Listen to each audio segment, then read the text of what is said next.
everybody. Can everybody out there hear me adequately? Yes. Excellent, thank you.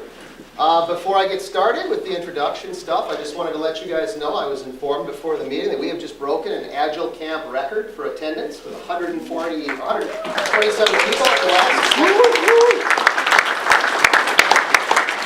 Congratulations, Madison. Like he said, I'm Brendan Baylod. Some of you, but probably not all of you, know me. I'm a product owner, and I'm the product owner for our on-offboarding run team. I've been with the company for about 15 years, and I've been doing Agile for about 4. I'm a certified Scrum product owner, and one of the things I did the last year is I got my CSP, which is a Certified Scrum Professional certification for people who have multiple years doing Agile. I encourage any of you to do that. It's offered through Scrum Alliance. I'm also a founder of our Madison Scrum Alliance chapter, known as the Agile Badgers. We meet every month so far at the Roadside Grill out in Windsor. And for those of you who are interested, tomorrow night, right here at 6 p.m., we have a special meeting of the Agile Badgers that you're all welcome to attend, our Scrum Alliance chapter. It's good for continuing education units towards your Scrum Alliance certifications. And our speaker is Sean Belling from the UW Executive Business School. Sean is also an Agile coach, and he is also recently the CIO of MATC, Madison Area Technical College. So come on out and see him. It's going to be right here in this venue. It'll give you a chance to learn about our Scrum Alliance chapter. A few other things about me. I was a Java developer and architect before I became a product owner and abandoned the technical realm. I consulted a number of companies throughout southern Wisconsin over about a 25-year period, and I had some exposure to Agile concepts early on at other companies around Wisconsin. I remember my first reaction to Agile, and it wasn't a good one. And that's kind of what prompted me to think of this talk. I was at a talk at American Family Insurance. I was consulting there, and they had brought in Martin Fowler and Richard Martin, two of the signatories of the Agile Manifesto. And they were giving this talk about Agile methodologies. And I was thinking to myself, they were talking about transparency, and they were talking about a lot of the sort of positive peer pressure aspects of Agile. And I thought to myself, this sounds a lot like a conspiracy by the executives to get us to compete against each other to do more with less. And for years, I'd hear Agile and I'd think, oh yeah, that's that thing that the executives thought up to, keep me from browsing the internet. So it wasn't until years later that I started to really appreciate it. Now I can't see it. I couldn't think of working any other way. So it inspired me to kind of give this talk. A couple other things about me. I have a background in psychology. I was a psychiatric counselor for about 10 years, and I have a psych degree in addition to my IT degrees. And during that time, one of the things that I learned to do, and I learned about myself, was that it's easy to get stuck emotionally in sort of your identity, who you are, and get stuck in negative emotional places when we're confronted with change or when we're threatened. And that's one of the other things that inspired me to give this talk was my experience with Agile, because I definitely got stuck when I was first confronted with it. And I kind of dug my heels in, and it wasn't until somebody helped me make that transition and start to let go emotionally of some of the aspects of my identity. And one of the things I didn't realize is that adopting Agile isn't just a organizational thing, it's a personal thing, right? And it affected how I thought about myself and how I thought about my work. And so that's one of the main aspects I'm going to talk about today, is internalizing Agile and how that happens. So another thing I want to talk about just a little bit, I want to really thank the committee for allowing me to do this. If anybody here wants to give a talk at the Agile camp, I strongly recommend that you sign up for the next year's camp. It was a great experience. I got to go to Denver, I got to go to Lincoln, I got to meet a lot of really neat people at all different parts of the company and learn about the culture at the different locations. It was just a great experience, so please do. If you even have any thoughts about giving a talk like this, think about it. Think about how you might do it and sign up. All right. Cultural challenges to Agile. What is, why do we struggle with Agile? And why is it something that companies struggle with? This is respondents in the 9th Annual State of Agile Survey. And they cited the following as the leading causes of failed Agile projects. company philosophy or culture at odds with core Agile values. Why would that be? When you think about Agile, it seems to make a lot of sense. Lack of support for cultural transition, right? And a lot of these they talk about culture, changing culture. So what is culture, right? Why do we have these challenges? And you see this quote a lot. Culture eats strategy for lunch, right? Companies plan these elaborate changes and they just fall flat. And it's because people aren't ready for it emotionally. They're not ready for it personally. They don't understand it, right? People tend to simply adopt the culture of their company through osmosis, right? When you go to work for a new place, it doesn't take very long, a couple of weeks. You're talking like they do, you're using their 3-letter acronyms, pretty soon you're going to their events. You become enculturated without even knowing it, right?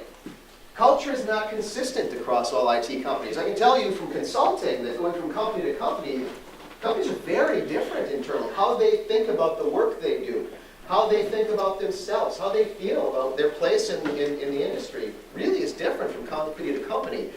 And that's not a static thing. Culture is constantly in flux at companies. This company is very different from how it was 15 years ago. It's very different from how it was 5 years ago. And it's not going to be like this at all in 2 years. And that's something important to think about. A company's culture really is something that has to be actively managed. You can't just say, oh, well, it's just going to go where it goes. It's something that we can play a role in, where our culture goes. So that's an important idea that I want to talk about. So what is Agile culture? Values, habits, how we do our work, how we set up our processes and policies, how we structure our delivery teams. Those are all parts of it, right?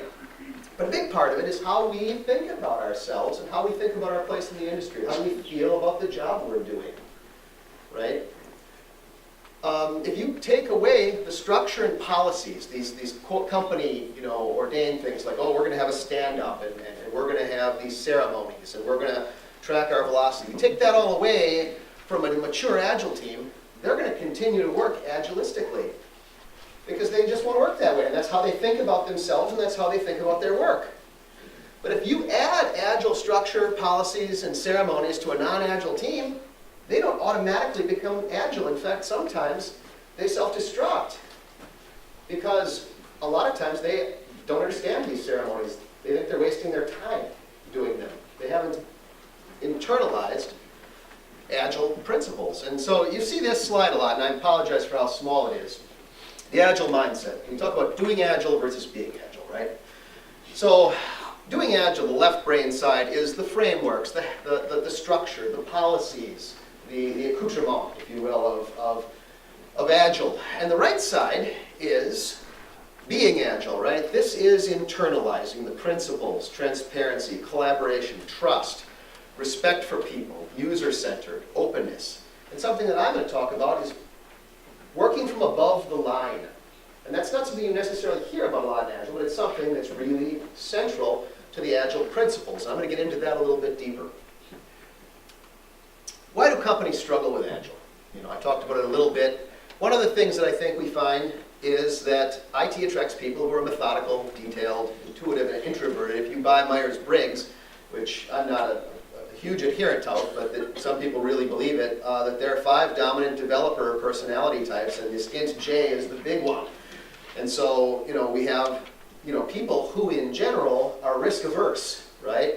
They like repeatable processes, unambiguous solutions, certainty of results, well-defined tasks, and most of all, documentation.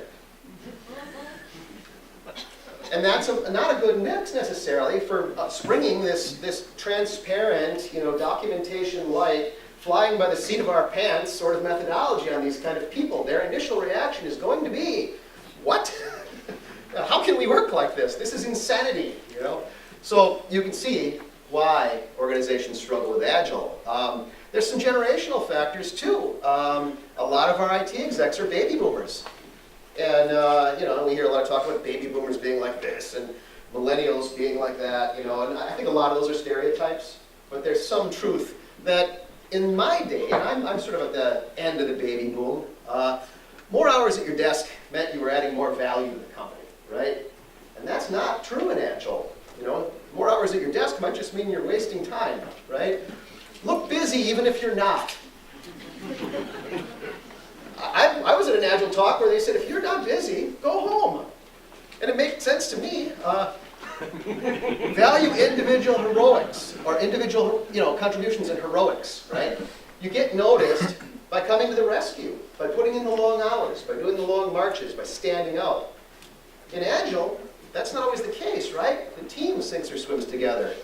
Don't make waves. Get along with others, right? It's hard to be at that retrospective and have the difficult conversations if you've been taught that decorum is, extremely important. And a lot of us tend to recognize hierarchy and title and position, right? And in Agile, it's perfectly acceptable for a developer to go up to an executive and say, well, that's not adding value. Why are we doing that?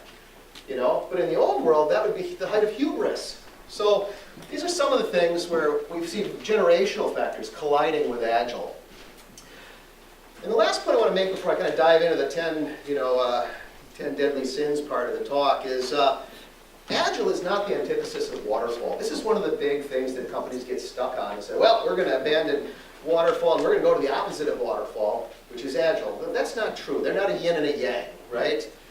Waterfall planning can be used in an Agile context, right? An Agile team could work on something that's completely proscripted, like building a boat or something like that, and do it better than a non-Agile team, right?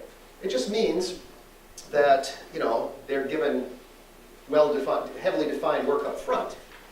It's a big error to frame Agile as the opposite of waterfall, because people dig in, because waterfall is what people do. It's definitely possible to work with an Agile mindset on a waterfall-oriented project. And so that's one of the big things that we should try to stamp out of our mind, is that Agile and waterfall are yin and yang. They're not. They're not always, in every way, complementary. There are some parts where they definitely differ. But they're not black and white. They're not opposites.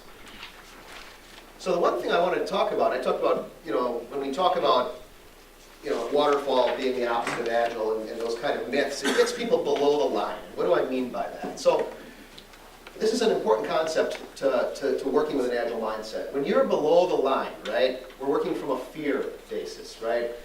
And I know Brett likes to talk a lot about neurochemical psychology, and there's a lot of truth to it. When we feel threatened, our brain gives us a shot of adrenaline. We start to have these really negative feelings, where we start to work from a fear-based perspective, where we blame, we deny, we see failure, we worry about the future, we do nothing, we wait for others to take initiative, and we don't, right?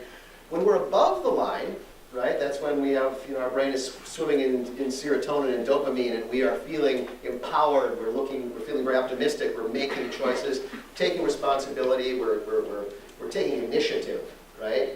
We're kind of charting our own course, so to speak. And we know when we're above the line or below the line, right, on a daily basis. Like right now, we know if we're feeling threatened or if we're feeling negative, right? And we also know when we're feeling positive. But in an Agile context, this takes on a different meaning, and I'm going to talk about it a little bit.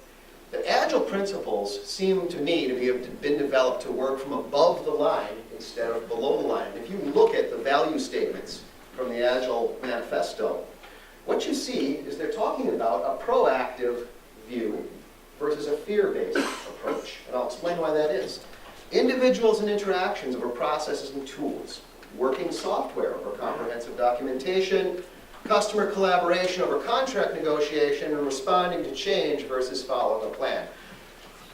If you look at the things that we value more, they are all proactive. If you look at the things we value less, they are all guidelines. Rails covering our butts, working from the negative side of the coin, the fear-based perspective, right? Making sure we have a plan, making sure everything's clearly defined, everything's clearly understood, making sure we don't screw it up, right?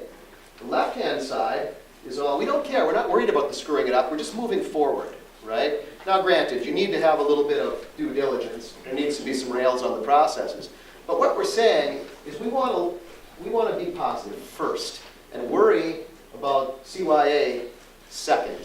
And that's how I take this. The above anti-patterns, what we value less, are preventative, proscriptive, and defensive. The positive patterns are proactive and fearless. And so I want to go through and talk a little bit about what I think are sort of the 10 things that we run into, the 10 barriers and how I encountered them. And as I do this, I want you to think about instances where you've come upon these principles during your Agile journey. We've been doing it now for over a year in most cases. And we've probably all encountered these barriers. And so at the end, for each one, I'll give 60 seconds if people want to share sort of their experience and how they dealt with each one of these. The first challenge, I think, to Agile, first barrier is success by individual heroics and moving away from that. The cultural belief that often gets us is this unspoken belief that more hours spent equals more productivity. The gut reaction we have is we won't get the work done without overtime. The same people always step up and rescue. And if you're one of the heroes, right, and you move away from this culture, there can be some challenges to your identity. You're going to lose your status if we sink and swim as a team now. I've seen this a lot in a lot of different places where we always look to the same expert, the same person who has always been willing to put in the long hours. The problem we have with that, and I'll talk about this a little more, is that mature IT organizations, if anybody's heard the term CMMI, talking about IT in institutional maturity, right? Mature companies, and this is measurable, right? And there are some places that want you to be CMMI level 3 or 4 before they'll give you a contract. They're consistent and they can show it. And they can show that they don't need to resort to individual heroics to accomplish things, right? And this is a change that is often difficult to make, right? One of the things that we can do to help move away from success through individual heroics is emphasize the team is coming up with a solution, right? We're not always running to the hero anymore. The team's solving their own problem. Maybe they can consult with the person that they used to have as a hero. But that person isn't on the team anymore, right? Maybe they're in a different role. Right? We've seen a lot of that. And so that's helped quite a bit. And I wonder if anybody has any experience they'd like to share with how they moved away, 60 seconds of how they moved away from success to individual heroics. Give you a second to think about it.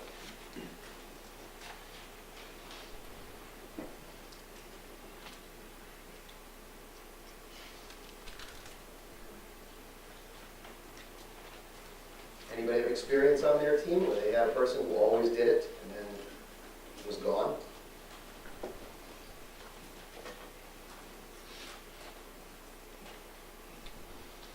We all know that we struggled with this one.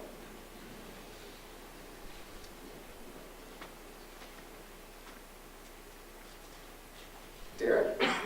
Yeah, we have a developer who's a subject matter expert in certain areas, and we just paired him up with other developers on the team and started transferring that knowledge. And when he saw that gave him opportunities in other areas, we had a developer who was a subject matter expert in certain areas, and it seemed like we always went to him when we needed something done. But we just, we promoted the value of our team as far as this isn't your task anymore, it's the team's task. So he transitioned a lot of his knowledge to the other members of the team, and he saw an advantage to that because he got other opportunities in other areas. He wasn't always having to do that thing.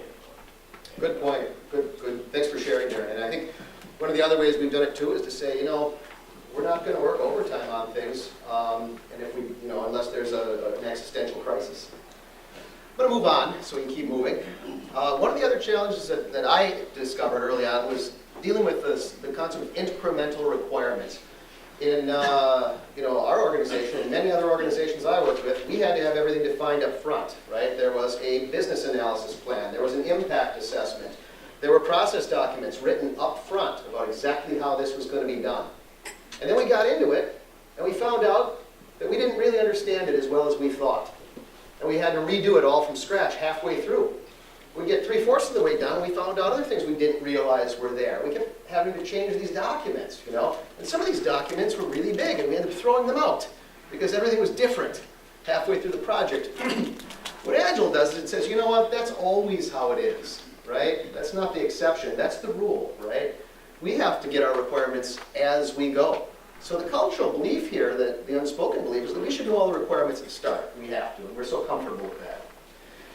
gut reaction, of course, is that if you don't know what the final product should look like, how can we even start coding? We're going to miss something if they don't define everything up front for us, right?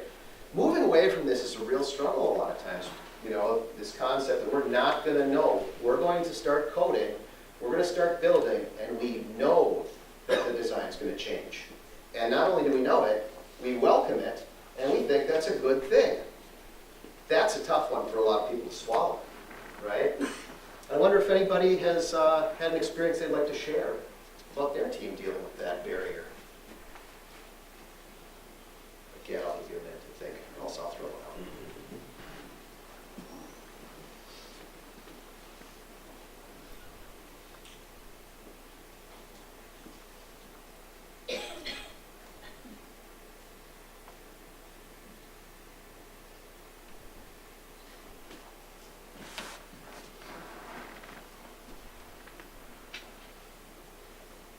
I'll throw it out since we're not coming up with one. I think one of the big ones I've seen with incremental requirements is that we go to the clients and bring our work to them and demo as part of our releases. And most of the time, the clients are going to say, oh, that looks good, but I'd like this part here changed, or I'd like a part there changed. And as we start to incorporate that sort of structure into our process, where we're starting to get live feedback from the people who are paying for the work, we start to incorporate that into our process, and it starts to work better. We start to get comfortable with that concept of incremental requirements and change being the norm. And so we're no longer starting out with this huge design. We're starting out with a base vision statement. We're figuring out the features. We're writing the stories. And as we progress, things get more and more specific. We peel the onion and get more requirements. And so involving those ceremonies with the clients goes a long way to accomplishing this. Next one I'll talk about, which is related, is minimum viable product. A lot of institutions struggle with this because we have this deep-seated cultural belief that more is better and high quality equates with more features. And I can tell you that I've been guilty of that. My gut reaction was always, well, I need to anticipate the client's needs or I'm going to look bad or I'm going to look incompetent. If I can't come up with this really, really flashy, user interface or this really feature-rich thing where I've automated everything out of the process, right?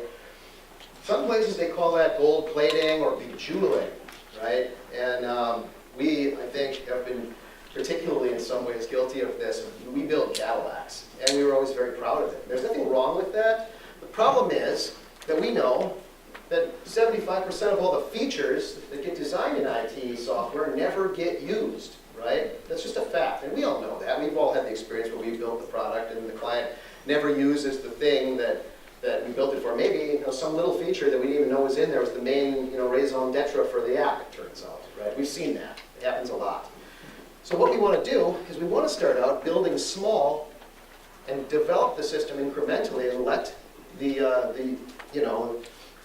let sort of the time and the clients come up with where the value is going to be in the product.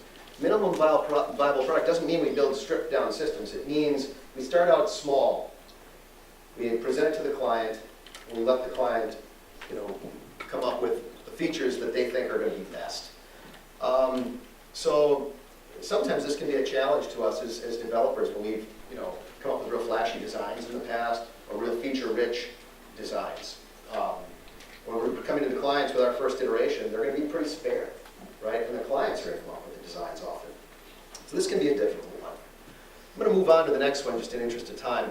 Because this is a big one. This one, the toughest ones, I think, and the biggest cultural change that I've had to personally adopt, and that's embracing change. So the cultural belief, I think, that we've all kind of had is that change, with respect to our IT projects, is bad. Once we come up with our scope and our design, change is a bad thing, right? Because we've already built stuff, we're going to throw away code, we're going to have to take a step back. Our gut reaction, of course, is that we should push back on that, change request. We need to limit the scope. We want to, we use the term manage expectations with the clients and discourage changes from the initial requirements, or we're not going to get things done on time. And I think the biggest challenge that I found here, the thing that I had to learn, is the industry has changed, right? is that our development cycles, our delivery cycles are so fast in the industry now that we need to be incorporating change in real time, because our competitors certainly are, right? We don't just need to, accept change. We need to seek out change. Change is not only not a bad thing, it's something we need to be conscious of and look for opportunities to add value through enhancing our products. It's where we talk about an entrepreneurial spirit in Agile. And if we don't do that, if we're not looking for opportunities to improve our products on a rapid basis and doing that sort of incremental, iterative change, we're going to come in second or third to our competitors, who are definitely doing that. And if we can do it better than them, we'll come out on top, right? That's why change is so important, because nowadays our IT development cycles are measured in weeks and months, no longer in years, right? And Agile is one of the key things that can help us be competitive in that type of environment where we are doing this sort of incremental change. We're doing incremental requirements. We're developing rapid value. And we're focused on business value and finding opportunities to add that. This is a big one. I wonder if anybody's had experience on their team with ways of seeking out opportunities to add value and to add change. Seeking out maybe changes from their clients. Anyone?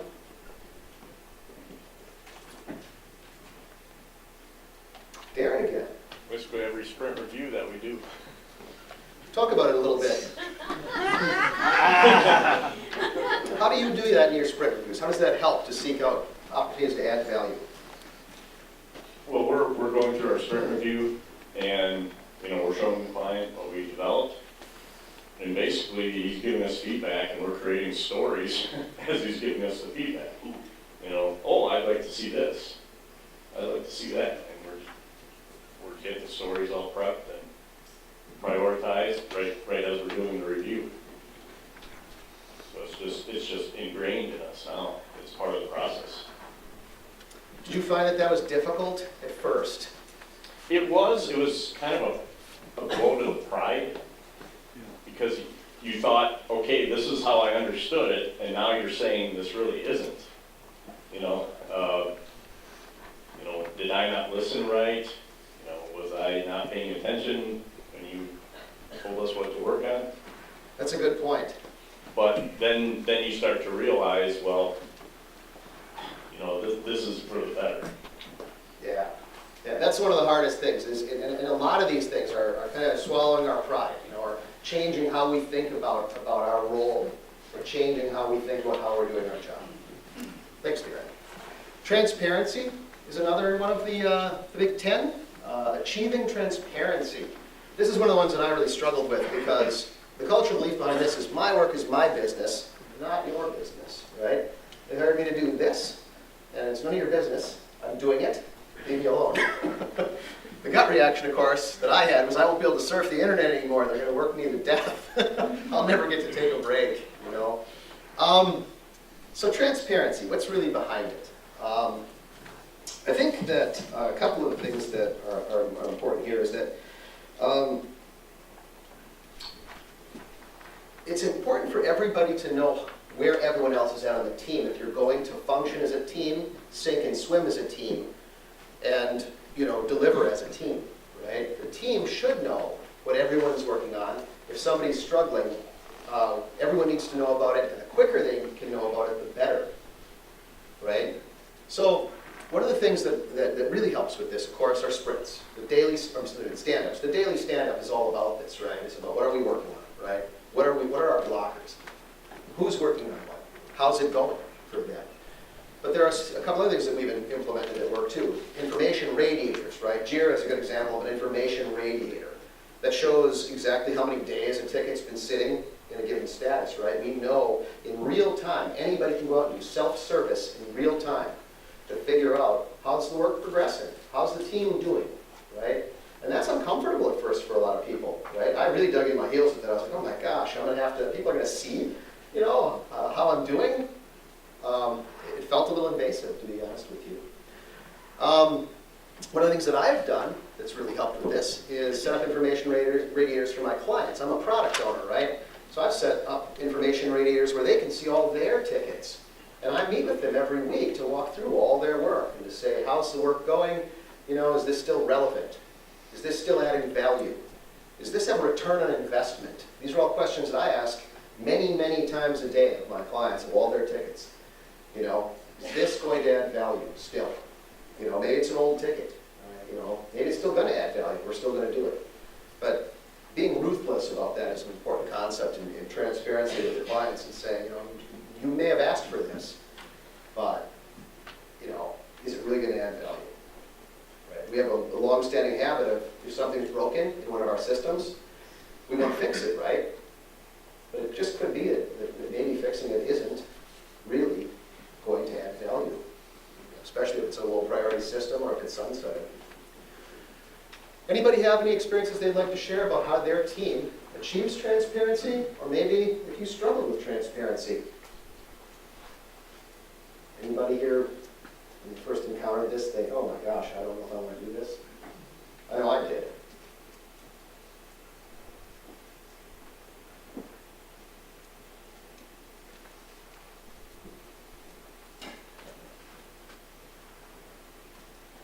Aaron. Yeah, I won't need the microphone. I've observed this, you know, it is a little scary at first, but it also, for me, kind of ensures me that I'm not really falling behind, even as I don't feel comfortable with something. You know, right now we're doing things that are changing weekly, at least weekly. And so, yeah, I think it's for me that was helpful to see that while I may feel like I'm struggling a little bit, I can see that I'm not falling behind and we're all kind of working toward efficiency. I like that perspective. It gives you a safety net, doesn't it? You know, instead of seeing it as a negative, that's one of the things that I find really too. You know, it's like people are there for you. So thank you for sharing that. This is my favorite, obviously, documentation. You've heard me kind of rail on it. Cultural belief that we've always had is everything should be written down. If it's not written down, it didn't happen. How will I ever be able to remember all these details, right? And so in the past, you know, you always knew who the document people were because they always had the 3-ring binders on their shelves for every project they ever did. You could always tell the real documentation columns because the tabs on the dividers on their 3-ring binders were typed, not handwritten. Those are the ones that cared real deeply about it. Or the folks that had the huge email archives, right, where they kept email for years because, God forbid, we should forget something. One of the things, and I'm telling you, it as a joke because I'm one of the ones who did it, right? I have typed my tabs. Embarrassing points in the distant past. Did anyone ever look at that documentation again? Did I ever look at that documentation again? Right? The answer usually was no, right? Why did I do it? Well, you know, it's a safety blanket is all it was, you know, a security blanket in many ways. But it was not adding value, right? I spent a lot of hours writing these opuses that never really did anything but sort of stroke my ego. Look what I wrote, you know, no one ever looked at it. Conflict, just because you go paperless doesn't mean that you've sort of beaten the documentation boogeyman, right? We've all made many Confluence pages that, you know, no one ever looked at again, right? Documentation is part of Agile, right? It's not that we don't do documentation, right? It's that we do documentation that adds value. And that's the big question to ask, right? Does this document I'm creating add business value? Is it going to be useful for communicating an idea, you know? One of the things I remember getting asked when I was doing leading a group that was looking at cardboard storyboarding, and everyone asked, well, you know, how are we going to archive this and save it in case we get audited? And I'm like, this is just a tool. You know, we're going to save the cardboard boards, you know. Normally people do that with a corkboard and Post-it notes. It's brainstorming. So those are the kind of things to think about, right? I mean, let's not worry about audit. Let's not work from below the line. Let's not think about, you know, oh, we have to cover our butts here. You know, let's be proactive. Let's just add value. We'll move along. Tech debt is another big one that is a cultural barrier, believe it or not. The cultural belief is that we're going to fix it later. Gut reaction, of course, is I don't have time to do this now. We're not going to finish on time if we keep, building these things, fixing the tech debt. Now, part of the problem that I ran into initially with this was that we had teams that were spending 75% of their time doing nothing but DB edits, editing the database manually, and fixing things because the software was broken. It wasn't working the way it was supposed to, there were bugs. And they never got any time to go back and fix anything, right? And part of it was that they weren't doing test-driven development. So writing the expected behavior into a test before you actually code it, so you're actually able to write code to the test. That's test-driven development. Hooking those tests all together so you can run a big regressive test and test the whole system. Right? Building those processes in is part of Agile, but also giving time in every sprint to addressing high-value tech debt is another really important concept, right? And so one of the things that we've done is to build in, 10, 15, 20% into every sprint to say, these aren't client requested changes, right? They're not business changes. But it's time we're going to spend to increase our velocity, right? To get rid of this work that we're doing to just, cope with bugs that we're putting Band-Aids over, right? We need to be aggressive about that. And I was on a team where we really succeeded with this, and we increased our team's velocity by doing this, by getting rid of tech debt at a high value. Right? And that's the question. We don't want to just fix everything. We want to fix those things where there's big bang for the buck. Important. I'm going to move along in the interest of time. Client collaboration. This may seem like it's really simple. Oh yeah, we've always collaborated with the clients, right? But it's not necessarily the case. And I'll tell a little tale about our history here in Madison. We used to, in the distant past, have a quarterly planning. And we would have our business leaders and executives give us a list of their quarterly goals in the form usually of 1 or 2 sentence descriptions. And we'd all get together for a meeting. Each IT team would get together, and we would parse the meaning of those sentences, sometimes for hours. Then we go back to the client and ask for clarification about the meaning of a word. And then we have another hour meeting where we would continue to parse the meaning of the sentence that they gave us. And eventually, they just get frustrated. And we never actually had a meeting with them. We never actually pulled those clients into a meeting room and discussed the need collaboratively.